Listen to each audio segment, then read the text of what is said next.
ಮಾತಾಡ್ಕೊಂಡಿರ್ಬೇಕಾದ್ರೆ room ಇಂದ ಹೊರಗಡೆ ಹೋದಾಗ ನಮ್ಮ ಮದರ್ ಇಂಡಿಯಾ ಮತ್ತೆ ಅವ್ರ ಜೊತೆ ಇರೋ ಸತ್ ಪ್ರಜೆಗಳು ನಿಮ್ ಹತ್ರ ಅದು ಇದು ಮಾತಾಡಿ ನಿಮ್ ಮನ್ಸಿಗೆ ಬೇಜಾರ್ ಮಾಡಿದ್ದಾರೆ ಅಲ್ವಾ?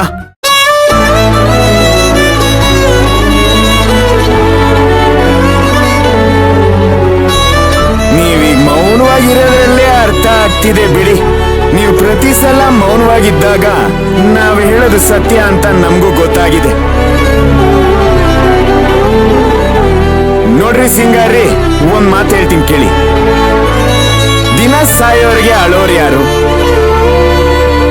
ಅವರು ಆಗಾಗ ಬಡ್ಕೋತಾ ಇರ್ತಾರೆ. ನೀವು ಅದನ್ನ ಈ ಕಿವಿಲ್ ಕೇಳ್ತಾ ಇರ್ಬೇಕು, ಈ ಕಿವಿಲ್ ಬಿಡ್ತಾ ಇರ್ಬೇಕು ಅಷ್ಟೇ. ಅದು ನೀವು ಹೇಳೋಷ್ಟು ಸುಲಭ ಅಲ್ಲ ಚಿಕ್ಕಜ್ಮಾನ್ರೆ. ಮಾತುಗಳು ಕಿವಿ ಚುಚ್ಚೋ ಹಾಗಿದ್ರೆ ಕಿವಿನ ಮುಚ್ಕೋಬಹುದು.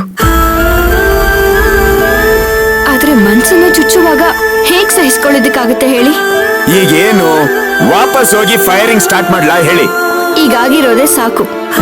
ಮತ್ತೆ ನೀವು ಹೋಗಿ ಏನಾದ್ರೂ ಮಾತಾಡಿದ್ರೆ ನನ್ ಕತೆ ಮುಗ್ದ ಹಾಗೆ. ರೀ, ನಾನಿರೋವರೆಗೂ ನಿಮ್ ಕತೆನ್ ಯಾರು ಮುಗ್ಸಕ್ಕಾಗಲ್ಲ, ಸುಮ್ನೆ ರೀ. ಅದೆಲ್ಲ ಬಿಡಿ ಚಿಕ್ಕಜ್ಮಾನ್ರೆ. ಅಮ್ಮ ಅವ್ರಿಗೆ ನಾವೆಲ್ಲ ಬೆಂಗಳೂರಿಗೆ ಬಂದಿರೋ ವಿಚಾರ ಗೊತ್ತಾಗಿದೆ. ನೀವಂತೂ ಹೇಳಿರಲ್ಲ ಅಂತ ನನಗೆ ಗೊತ್ತು. ಹಾಗಿರುವಾಗ ದೊಡ್ಡಜ್ಮಾನ್ರೆಲ್ಲರೂ ಹೇಳಿರ್ಬೋದಾ? ಚಾನ್ಸೇ ಇಲ್ಲ. ನಾನೇ ಸೀಕ್ರೆಟಿವ್ ಅಂದ್ರೆ ನಮ್ ಡ್ಯಾಡು ಒಂದ್ ಕೈ ಜಾಸ್ತಿ.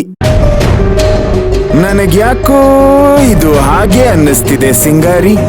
ನೀವು ಊರಿಂದ ಬೆಂಗಳೂರಿಗೆ ಬಂದಿದ್ದೀರಾ ಅನ್ನೋ ವಿಷಯ ನಮ್ ಮದರ್ ಇಂಡಿಯಾ ಗೊತ್ತಾಗಿದೆ ಅಂದ್ರೆ ನಿಮ್ಮನ್ನ ಊರಿಂದ ಇಲ್ಲಿಗೆ ಬರೋ ಹಾಗೆ ಮಾಡಿರೋದೇ ಅವರು ಅಂತ ಅನ್ನಿಸ್ತಿದೆ.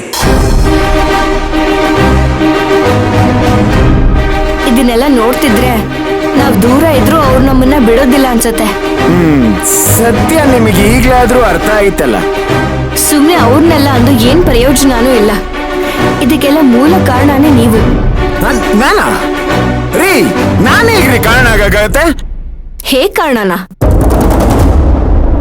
ನನ್ನನ್ನ ಕೇಳ್ದೆ ನನ್ ಕುತ್ತಿಗೆಗೆ ನೀವು ಮಾಂಗಲ್ಯನ ಕಟ್ಟಿದ್ದು, ಎಲ್ರನ್ನು ಗೆದ್ದು ಹಾಕೊಂಡು ಮನೆಗೆ ಕರ್ಕೊಂಡು ಹೋಗಿದ್ದು, ನಾನು ಹೋಗ್ತೀನಿ ಅಂದ್ರೂ ಬಿಡದೆ ನನ್ನನ್ನ ಆ ಮನೇಲಿ ಇರಿಸ್ಕೊಂಡಿದ್ದು. ನನಗೆ ಈಗ ಅನ್ನಿಸ್ತಾ ಇದೆ ನನ್ ಮದ್ವೆ ಮಂಟಪದಿಂದಾನೇ ಹಾಗೆ ಹೊರಟೋಗ್ಬೇಕಾಗಿತ್ತು ಅಂತ. ಇಲ್ಲ ಇಲ್ಲ, ನಾನ್ ಮದ್ವೆಗೆ ಬರ್ಬಾರ್ದಾಗಿತ್ತು. ಅದು ಅಲ್ಲ, ನಾನು ನಿಮ್ ತೋಟದಲ್ಲಿ ಕೆಲ್ಸನೇ ಮಾಡ್ಬಾರ್ದಾಗಿತ್ತು. ಇಲ್ಲ ಇಲ್ಲ ಇಲ್ಲ ಇಲ್ಲ ಇಲ್ಲ, ನಾನು ಹುಟ್ಲೇಬಾರ್ದಾಗಿತ್ತು.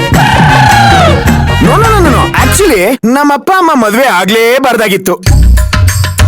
ಇಲ್ಲ ಇಲ್ಲ ಇಲ್ಲ ಇಲ್ಲ ಇಲ್ಲ, ನನ್ನ ಮದರ್ ಇಂಡಿಯಾ ಅನ್ನೋ ದೆವ್ವ ಹುಟ್ಲೇಬಾರ್ದಾಗಿತ್ತು. ಸರಿನಾ? ಚಿಕ್ಕಜ್ಮಾನ್ರೆ, ದಯವಿಟ್ಟು ತಮಾಷೆ ಮಾಡ್ಬೇಡಿ. ನನ್ ಮನ್ಸನ್ನ ಅರ್ಥ ಮಾಡ್ಕೊಳ್ಳಿ. ನನ್ ಭಾವನೆಗಳಿಗೂ ಬೆಲೆ ಕೊಡಿ. ಸುಮ್ಮನೆ ಏನೇನೋ ಮಾತಾಡಿ ನನ್ ತಲೆನ ಕೆಡಿಸ್ಬೇಡಿ.